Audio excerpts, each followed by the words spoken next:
Уголовным законодательством предусмотрена конфискация имущества, в том числе и автомобилей. Она не имеет сроков, которые использовались при совершении преступления. Уголовный кодекс предусматривает 3 случая, которые позволяют конфисковать транспортное средство. Первый случай – это статья 264 прим.1 Уголовного кодекса, которая предусматривает наказание за управление транспортным средством в состоянии опьянения лицом, подвергнутым административному наказанию или имеющим судимость за совершение аналогичного преступления.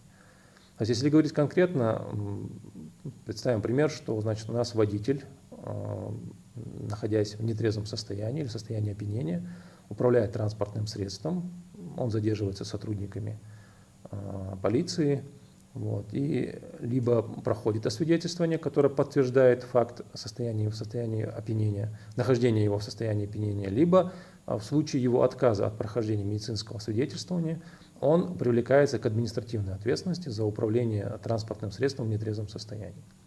В случае повторного совершения им данного поступка уже в тот период отбытия им административного наказания, его действие подпадает под статью 264 прим.1, которая предусматривает уже наступление уголовной ответственности и позволяет изъять автотранспортное средство, которое принадлежит обвиняемому. Второй случай связан с нарушением правил дорожного движения лицом, подвергнутого административному наказанию и которому запрещено управлять автомобилем. Речь идет о езде без прав, превышении скорости или выезде на полосу встречного движения. В этих случаях при повторном нарушении водителя также ждет конфискация автомобиля. Третий случай – это статья 264 прим.3 Уголовного кодекса Российской Федерации, которая предусматривает наступление уголовной ответственности в случае управления транспортным средством лицом, лишенным права управления транспортного средства и подвергнутым административному наказанию или имеющим судимость. Лицо, которое уже один раз повторно привлечено и вновь садится за автотранспортное средство, будучи лишенным права управления или не имеющим водительского удостоверения, то наступает уголовная ответственность по статье 264 прим.3 Уголовного кодекса, который также позволяет изъять транспортное средство. В этом году в Ингушетии судами при вынесении обвинения принято решение о конфискации 33 транспортных средств, на 10 единиц больше, чем в прошлом. Практика показывает, говорят прокуратуре Назрани, с каждым годом количество изымаемого автотранспорта растет. У нас наблюдается рост преступлений, связанных с управлением транспортными средствами в состоянии опьянения, либо водителями, лишенными права управления транспортного средства. Количество рассматриваемых дел в судах тоже постоянно растет, соответственно, и растет количество изымаемых транспортных средств. Транспортное средство идет у нас в доход государства. Исполнительные листы передаются в службу судебных приставов, которые впоследствии уже передают либо Росимуществу, либо Министерству обороны на нужды, в том числе на цели, предусмотренные, связанные с проведением специальной военной операции. Прокуратура занимается профилактикой правонарушений в этой сфере, осуществляет надзор за расследованием уголовных дел, поддерживает государственное обвинение в суде.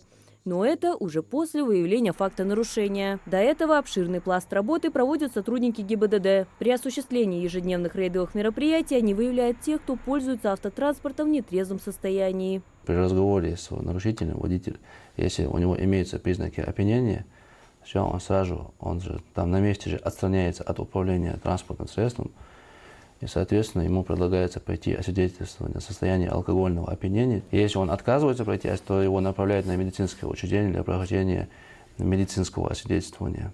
И все, соответственно, перед составлением всех этих материалов он проверяется по базе данных ранее, привлекался ли он по этой статье или нет. А применить эту меру, конфисковать имущество, можно лишь на основании судебного решения, которое после исполняет Управление Федеральной службы судебных приставов по региону. Для применения конфискации имущества, в частности конфискации транспортного средства, необходимо наличие совокупности обстоятельств. Первое – это принадлежность обвиняемому лицу транспортного средства. А второе обстоятельство – это использование обвиняемым транспортного средства при совершении определенных преступлений, которые предусмотрены Уголовным кодексом Российской Федерации. При этом применение конфискации возможно не во всех ситуациях. В практике судов общей юрисдикции Ингушетии есть случаи вынесения приговоров без изъятия имущества, транспортного средства. Но решает это, опять же, исключительно суд. В случае, если транспортное средство принадлежит обвиняемому лицу, то конфискация судом производится. В случае, если транспортное средство используется виновным лицом, но принадлежит другому лицу, в данном случае конфискация не происходит. И суд не вправе обратить в собственность государства транспортное средство, принадлежащее другому лицу, если преступление совершило, получается, иное лицо. Закон о конфискации автомобилей нетрезвых водителей был принят в июле 2022 года. В Ингушетии на практике он стал активно применяться лишь в последние несколько лет. При этом количество пьяных автолюбителей на дорогах республики фиксируется инспекторами регулярно. Все чаще водители садятся за руль в состоянии алкогольного опьянения и создают тем самым потенциальную опасность как для себя, так и для других. Марьям Акиева, Акрамат Дасхоев, Мухаммад Яндиев, Магаз 24.